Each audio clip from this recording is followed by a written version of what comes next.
Yeah, absolutely, right. And I'll give my personal 2 cents on this as well, because if I were submitting claims, which I am not, right? Well, I'm really gonna Let have me to make that see. clear. I am not.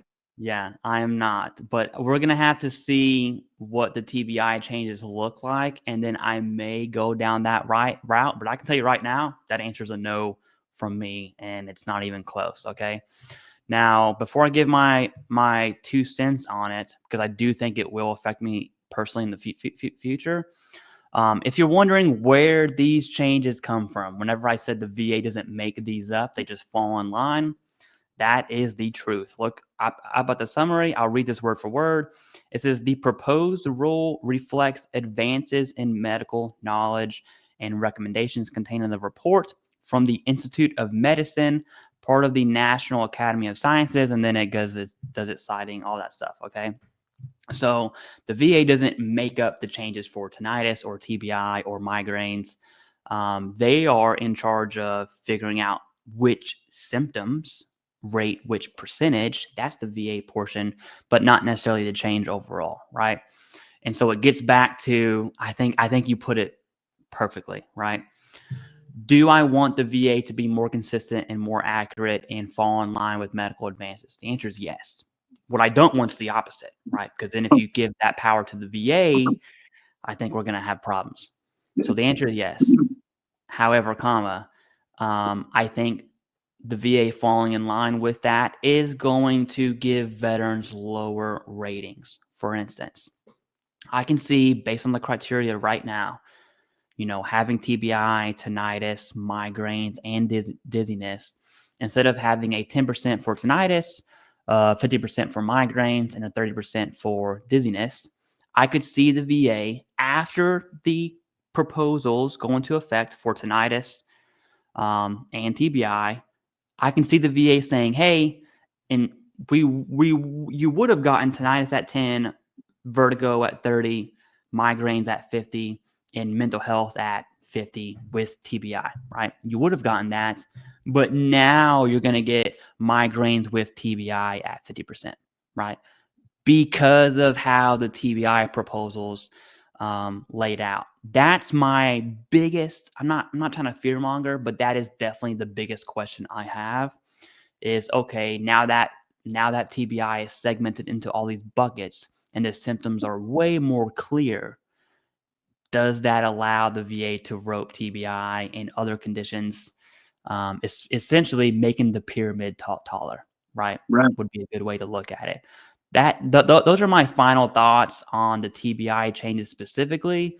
As far as neurological goes, just change the grade from 0 to 4. No one knows what that means. Okay, just put the dang definition of what those mean.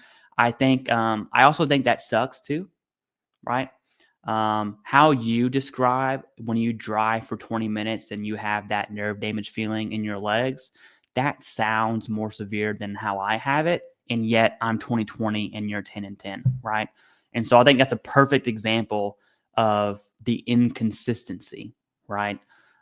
Do I properly rate 20/20? I don't know. The VA says I do. Does Jason properly rate 10/10? We don't know, right? So consistency and accuracy is a good thing. However, I think it's going to mean lower ratings across the board, Right. lower accurate ratings, which Right. it hurts me to say that. Those Right. are my final thoughts, Yeah. Jason. Unless Yeah. you have anything else, yeah. Yeah. It's so I love that you threw out what's the opposite of having a consistent kind of approach, right? And let's just say that they tried to be consistent prior. So there was some effort, but now they're really kind of honing that in to be more consistent moving forward. What does it look like if it wasn't consistent?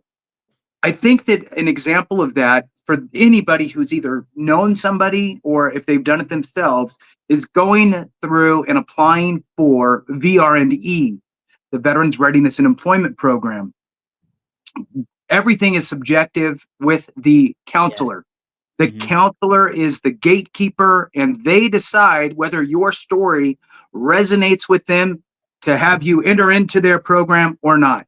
You could be rated at 80% and be told, nope, you don't get to. And somebody with a 10% rating, sure, you're in. So it's way too subjective, and there needs to be a little more criteria on if you meet these 5 things, then yes, you're in, right? It's way too nuanced and way too flip-floppy, if you will. My question for you, Clay, is you've been in this world of VA benefit stuff, either for yourself and researching and figuring it out, all the way to, you know, being a full-fledged advocate, for long enough for this question.